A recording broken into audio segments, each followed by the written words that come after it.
Bonjour les élèves du troisième AS du cycle collégial, je vous présente l'examen régional normalisé de l'obtention du certificat du cycle collégial, session 2018. Cet examen a été délivré dans l'Académie régionale de l'éducation et de la formation, région de Casablanca, Settat. Alors, commençons ici par la première partie, restitution des connaissances, استرداد المعارف, exercice numéro 1. Alors, exercice numéro 1, écrivez la lettre correspondante, la lettre correspondante aux propositions suivantes dans la case qui lui convient dans le tableau. اكتب الحرف المناسب للاقتراحات الآتية في والاقتراحات الآتية في الخانة التي تناسبها في الجدول. Donc vous avez un tableau, vous avez des propositions. Première proposition, petit a, écrire un message dans le portable. كتابة رسالة نصية في الهاتف. B. Vision d'une lumière verte, رؤية ضوءها أخضر. C. Retrait brusque de la main, évitant la brûlure d'une flamme du feu. سحب اليد تفاديا لاحتراق بلهيب النار. D. Appuyer sur les freins de la voiture pour s'arrêter. الضغط على فرامل السيارة للتوقف. Alors vous allez mettre les lettres dans les cases du tableau suivant, dans les cases selon la case. Vous avez dans la première case la sensibilité consciente, motricité volontaire, mouvement involontaire. الحساسية الشعورية، التحركية الإرادية، الحركات اللا إرادية. Donc, premièrement, A. Le A, c'est écrire un message, c'est la motricité volontaire. Le B, vision d'une lumière, c'est la sensibilité consciente. Le D, qui est appuyé sur les freins, c'est la motricité volontaire. C, c'est le retrait brusque. Toujours il y a brusque de la main, évitant la brûlure d'une flamme du feu. C, c'est un mouvement involontaire, ou bien on l'appelle aussi un mouvement réflexe. Ici, il s'agit d'un mouvement réflexe. Exercice numéro 2. Définissez ce qui suit. عرف ما يلي. Les termes, vous avez un tableau aussi, les termes scientifiques, leur définition. A. La plaque motrice de la fibre musculaire. المصطلحات العلمية وتعريفها: الصفيحة المحركة للليف العضلي. Zone de jonction, zone de jonction. Ici, vous avez une zone de jonction. Vous avez ici zone de jonction des terminaisons nerveuses motrices avec une fibre musculaire. وهي منطقة تماس النهايات العصبية مع الليف العضلي. D'une autre façon, jonction neuromusculaire وهي تماس أو سينابس عصبي عضلي. La contractilité musculaire, خلوصية العضلة, propriété musculaire qui se traduit par la réponse aux excitants. خاصية عضلية التي تترجم عن طريق الاستجابة للإهاجات. La fibre musculaire وهو الليف العضلي unité structurelle et fonctionnelle du muscle, الوحدة الوظيفية والبنيوية للعضلة. L'élasticité musculaire مرونة العضلة وهي propriété musculaire de reprendre sa longueur initiale وخاصية عضلية واسترجاع طولها الأصلي استرجاع طولها الأصلي. Donc on passe à exercice numéro 3. Exercice numéro 3.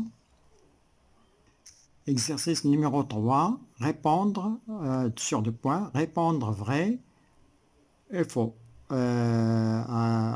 Répondre vrai ou faux devant chaque proposition. أجب بصحيح أو خطأ أمام كل اقتراح.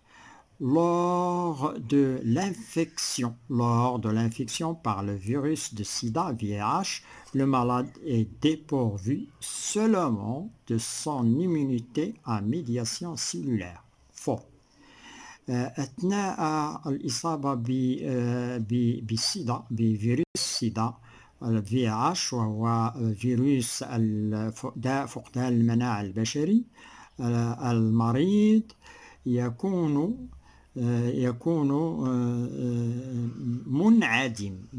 منعدم الاستجابة المناعاتية الخلوية. تكون منعدمة عنده الاستجابة المناعاتية الخلوية. فوق. تكون جميع الاستجابات منعدمة عنده. La phagocytose est une réponse immunitaire rapide non spécifique. Vrai. البلعمة هي استجابة مناعاتية فورية وغير نوعية. صحيح.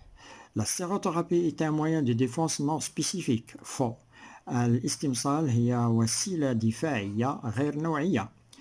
Les virus sont des parasites. Les virus sont des parasites des cellules hôtes. Vrai. الفيروسات هي طفيليات لخلايا عائلة. صحيح. Exercice numéro 4. Sur 2 points. Le tableau suivant présente les résultats de l'analyse sanguine de Saïd et Mariam. الجدول الآتي يعطيك أو يمثل نتائج تحليل دم سعيد ومريم. Alors, الأشخاص مريم سعيد, les personnes مريم سعيد, résultats obtenus avec le sérum test. النتائج المحصل عليها بواسطة مصل الاختبار. نضيف مصل الاختبار لدم كل من مريم وسعيد. On ajoute أمصال الاختبار, on ajoute le sérum test au sang de Mariam et Saïd. Alors, on ajoute anti-A au sang de Mariam. Il y a agglutination. Veut dire que les globules rouges contiennent l'agglutinogène A. Ça veut dire qu'il appartient à A. Absence d'agglutinogène. Et absence d'agglutinogène veut dire qu'il n'y a pas d'agglutinogène B. Il ne porte pas le B, donc il n'appartient pas à B. Il appartient à A, donc il appartient à A. C'est A. Absence d'agglutination avec le test le sérum anti-ARH. Donc, il n'y a pas de facteur rhésus. Donc, on va lui mettre rhésus moins, puisqu'il n'y a pas de facteur rhésus. Présence de facteur rhésus, on va mettre plus. Donc, en arabe, ici, عند إضافة مضاد A حدث لكد لدم مريم يعني أن كرياتها الحمراء تحمل مولد المضاد A يعني ينتمي إلى A. وغياب اللكد غياب اللكد يعني أنها لا تحمل مولد المضاد أو مولد اللكد من نوع B. donc لا تنتمي إلى B وبالتالي تنتمي إلى A. تنتمي إلى بالنسبة لمضاد RH غياب اللكد مع مضاد RH يعني أنه لا يوجد عامل ريزوس. إذن يكون الفصيلة الدموية A ريزوس ناقص. بالنسبة لسعيد absence d'agglutination, pas d'agglutinogène A, il n'appartient pas à A, n'appartient pas à B, donc il n'y a pas aucun agglutinogène ou bien aucun agglutinogène sur ces immenses-ci, donc il appartient à O. Puisqu'il n'y a pas d'agglutination. Agglutination ici, il y a agglutination ici, il appartient à RH+. Alors, la question, en se basant sur le résultat du tableau, déterminer le groupe sanguin de Saïd et Mariam, c'est ce que nous avons fait dans le tableau. باعتمادك على نتائج الجدول حدد الفصائل الدموية لسعيد ومريم. On passe maintenant à Deuxième partie, raisonnement scientifique et expression écrite et graphique sur 12 points. Ici, vous avez le premier exercice sur ces 6 points. Deuxième exercice sur 6 points. Alors, premier exercice, Ahmed, ouvrier transporteur des marchandises dans un marché. أحمد عامل ناقل أو ينقل ناقل للبضائع في سوق. يعاني souffre des douleurs au niveau de sa région lombaire dorsale. هنا souffre des douleurs au niveau de sa région lombaire dorsale. يعاني من ألم في مستوى المنطقة القطنية لنخاعه الشوكي. المنطقة القطنية لنخاعه الشوكي في الظهر. Avec des difficultés de faire bouger son membre inférieur droit. مع صعوبة في تحريك لديه يعاني من ألم في الظهر في المنطقة القطنية للنخاعي الشوكي والمنطقة الظهرية ويعاني كذلك ومع صعوبة في تحريك الرجل أو الطرف السفلي الأيمن avec des difficultés de faire bouger son membre inférieur droit. Il souffre des douleurs de sa région lombaire dorsale avec des difficultés de faire bouger son membre inférieur droit. Première question ici. Proposer deux hypothèses expliquant pourquoi Ahmed a des difficultés de faire bouger son membre inférieur droit. هنا تجري أو السؤال الأول اقترح فرضيتين تفسران لماذا يعاني أحمد من تحريك طرفه السفلي الأيمن. Première hypothèse. Puisqu'ici il y a deux problèmes ici. Il souffre des douleurs de l'envers, puis des difficultés. Mais les hypothèses sont sur les difficultés ils sont posées sur les difficultés de faire bouger son membre inférieur droit. Donc, première hypothèse, peut-être Ahmed a eu une lésion de la moelle épinière au niveau de la région lombaire. الفرضية الأولى ربما أحمد لديه قطع في النخاع الشوكي في مستوى القطني لنخاع الشوكي في مستوى المنطقة القطنية Deuxième hypothèse, hypothèse 2, peut-être Ahmed a une lésion au niveau du nerf sciatique du membre inférieur droit. الفرضية الثانية ربما أحمد لديه قطع في مستوى العصب السيسائي للطرف السفلي الأيمن.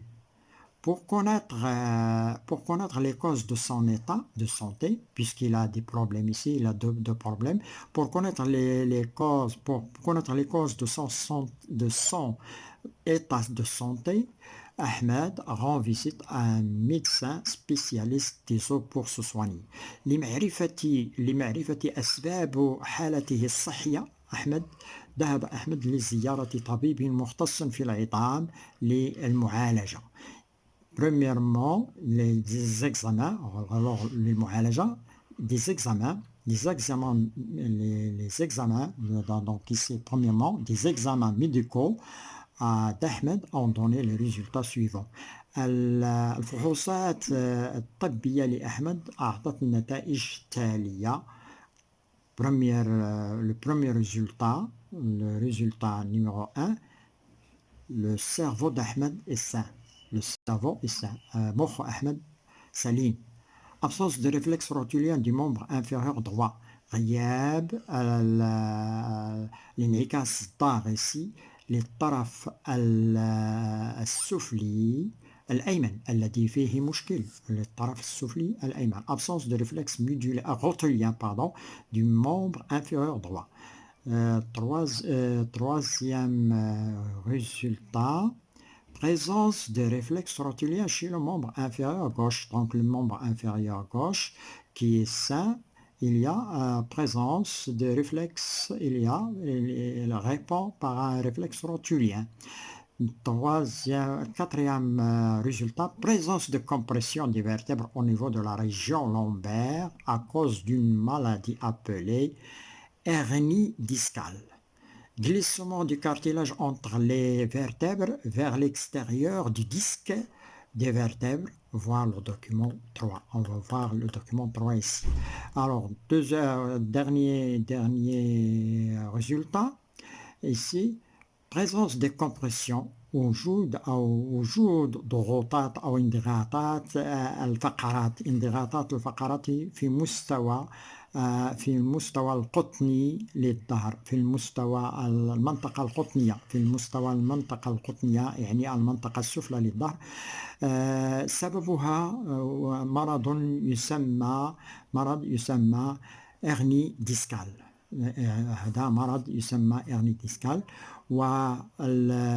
يعني انضغاطات يسمى هذا المرض انضغاطات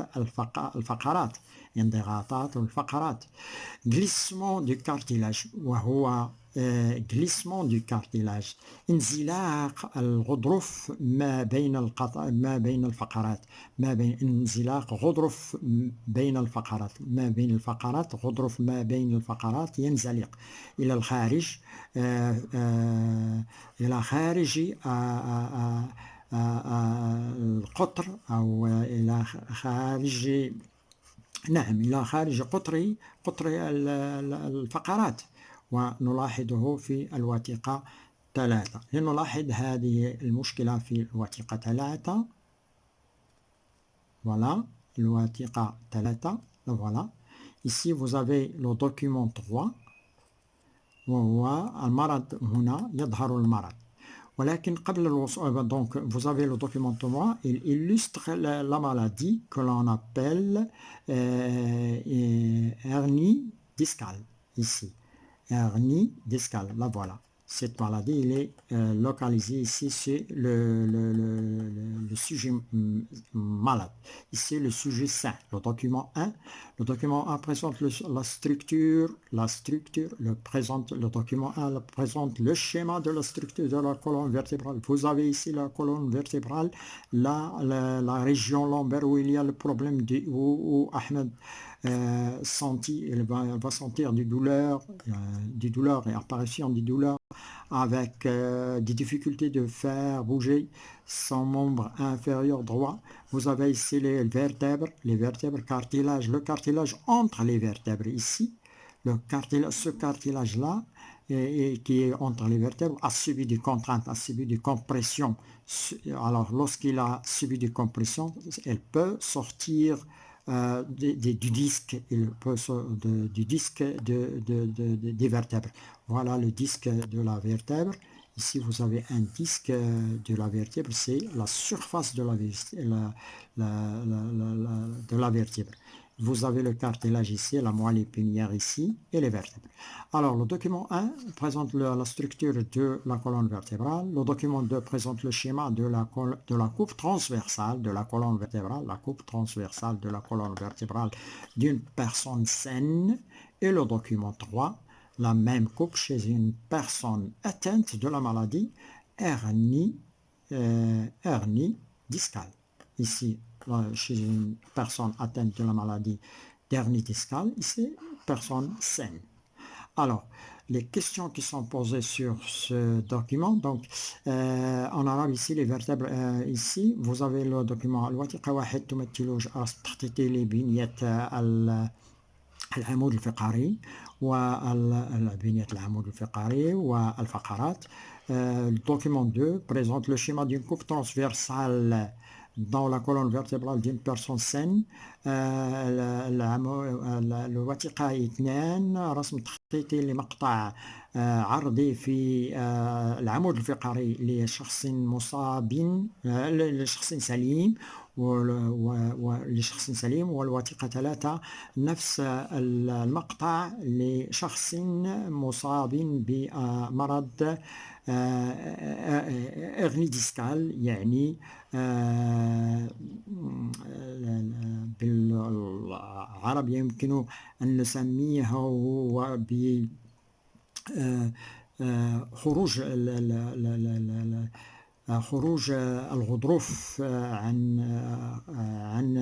عن قطر الفقرات، وهو مفهوم hernie discale. Les questions qui sont posées sur ce document, alors les questions sont comme suit.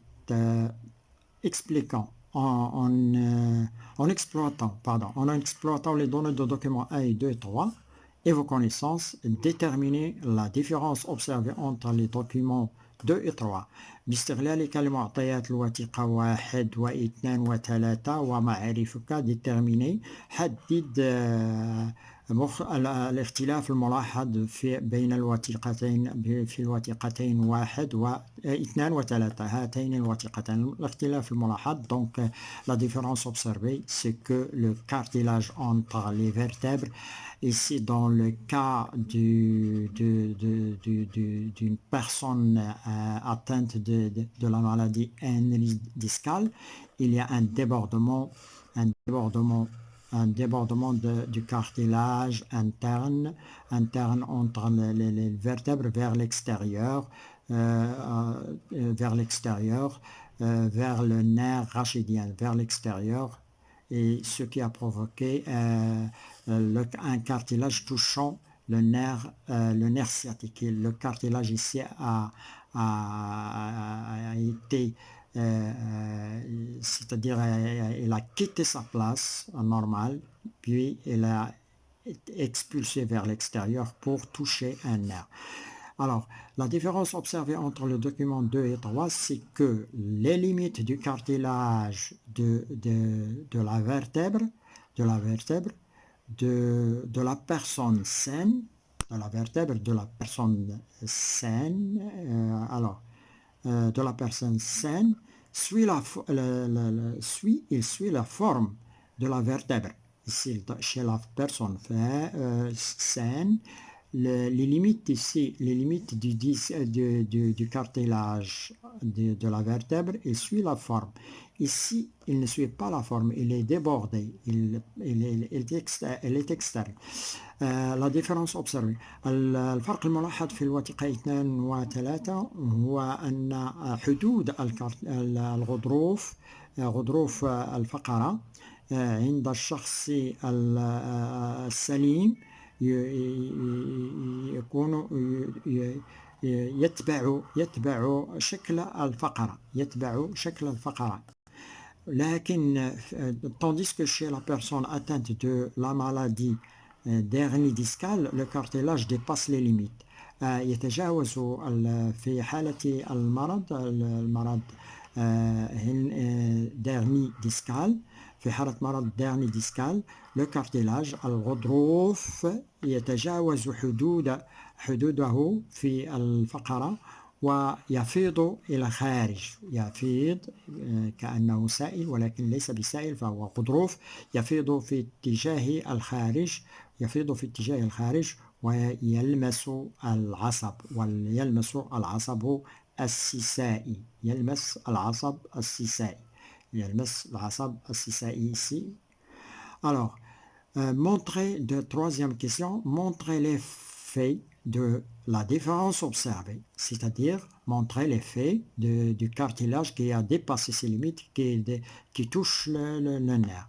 Observer sur le nerf de la personne atteinte. بين تأثير الفرق الملاحظ على العصب السيسائي عند الشخص المصاب بالمرض. Le cartilage touchant le nerf sciatique provoque chez la personne atteinte des lésions. Il va provoquer des lésions du nerf et de douleurs de la région lombaire. C'est le problème ici, ce cartilage touchant le nerf. الغضروف الذي يلمس الخارج عن موقعه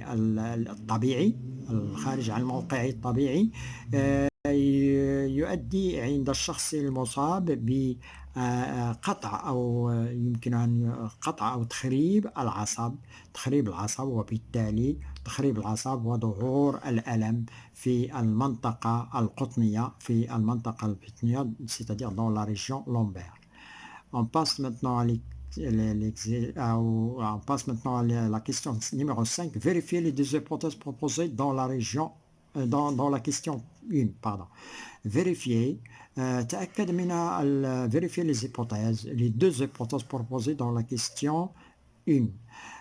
تأكد من الفرضيات المطروحة أو المقترحة في السؤال الأول. Hypothèse numéro 1 est fausse, c'est-à-dire celle de la colonne vertébrale ou bien de la moelle épinière. Lésion au niveau de la moelle épinière, c'est fausse. Il n'a pas de lésion au niveau de la moelle épinière. Deuxième hypothèse, hypothèse 2 est vraie, c'est l'hypothèse du nerf sciatique. Le nerf sciatique a été lésé, donc le cartilage qui le touche, peut-être il va le léser. C'est vrai, cette hypothèse est vraie. Donc, الفرضية الأولى خاطئة والفرضية الثانية صحيحة. On passe à la 5e question. Expliquez pourquoi Ahmed a des difficultés de faire bouger son membre inférieur droit, car le cartilage de la vertèbre touchante le nerf sciatique arrête l'influx nerveux moteur dans ce nerf par la lésion, toujours par la lésion. Il y a une lésion qui a été provoquée par le cartilage de la vertèbre qui a sorti de ses limites et qui touche le nerf sciatique. Ici, هنا l'explication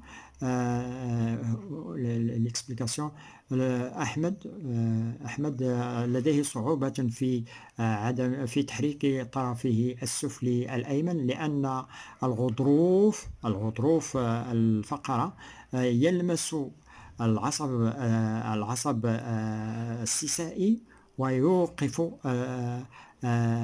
ويوقف السيالة الحركية في هذا العصب. On passe maintenant à l'exercice numéro 2, 2 sur 3 points. Alors, pour comprendre les mécanismes de la réponse immunitaire, ici, exercice numéro 2, pour comprendre le mécanisme de la réponse immunitaire et immunitaire contre les cellules cancéreuses, on réalise les expériences suivantes. On injecte à une souris A normale des cellules cancéreuses. Après 2 semaines, on prélève de la souris A le sérum et les lymphocytes T et on les ajoute aux cellules cancéreuses comme dans les expériences du tableau suivant. لفهم آليات الاستجابة المناعاتية ضد الخلايا السرطانية ننجز التجارب التالية. نحقن فأر A عادي بخلايا سرطانية وبعد أسبوعين نستخلص من الفأر A المصل واللمفاويات T ونمزجها أو نضيفها إلى خلايا سرطانية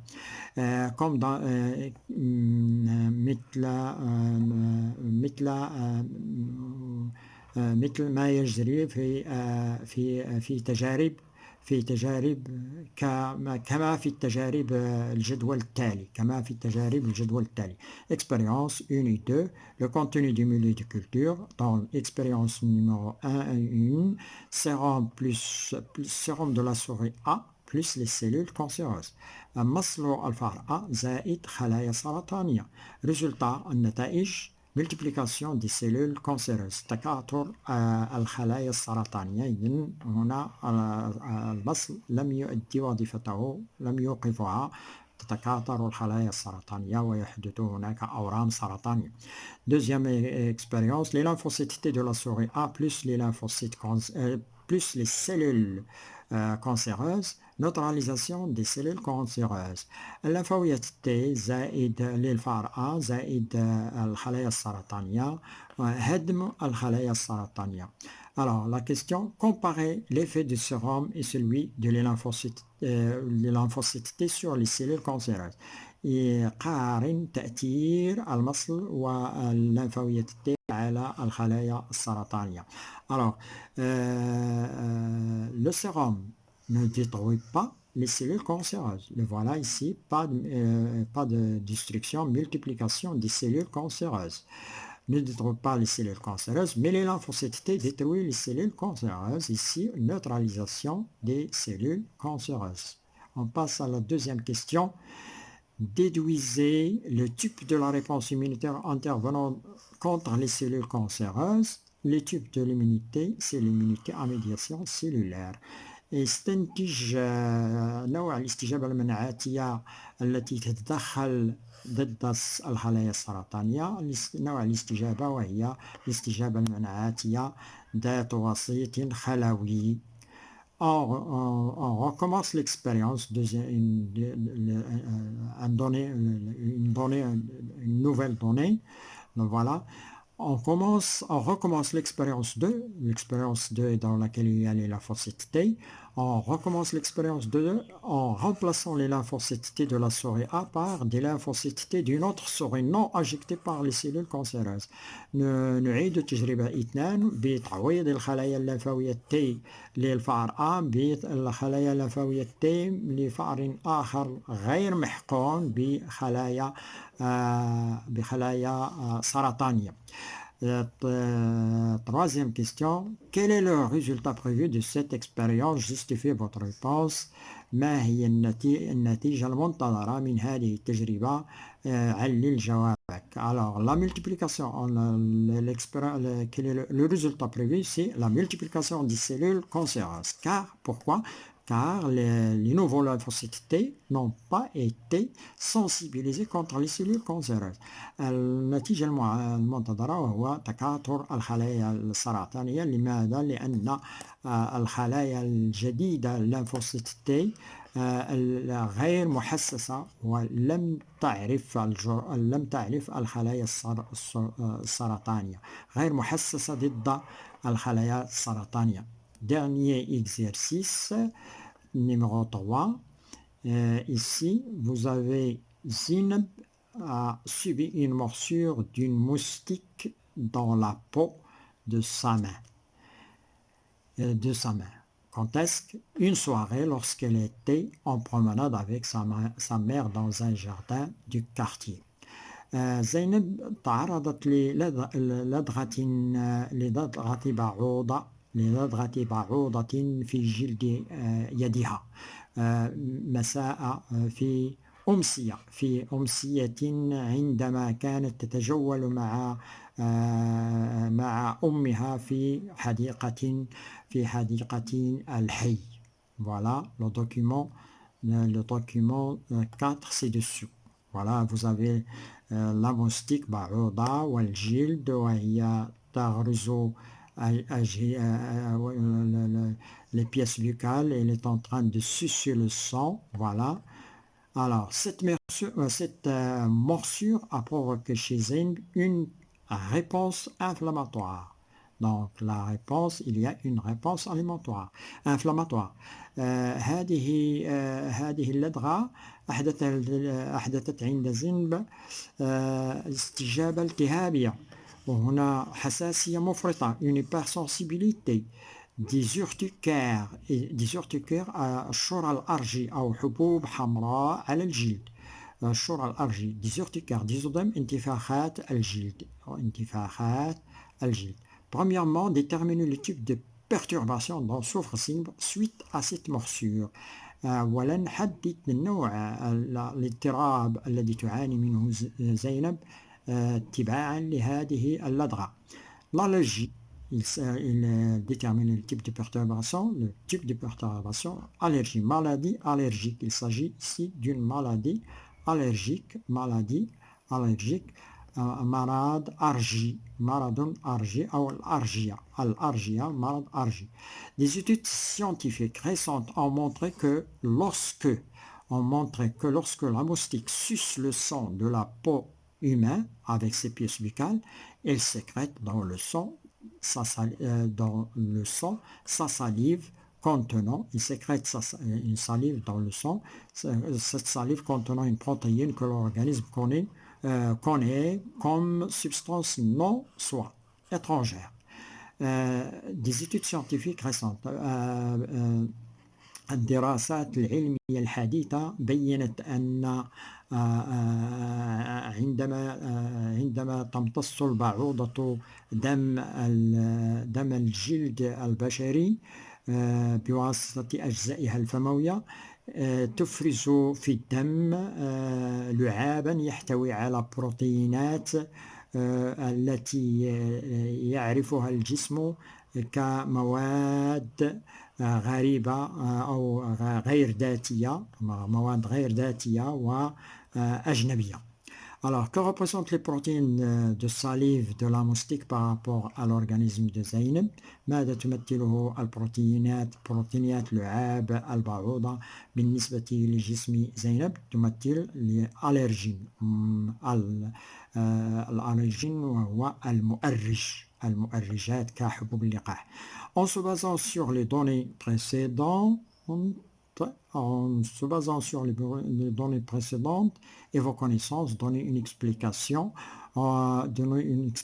montrant le rôle des cellules et des substances chimiques intervenant dans les perturbations immunitaires causées par la morsure de la moustique azim.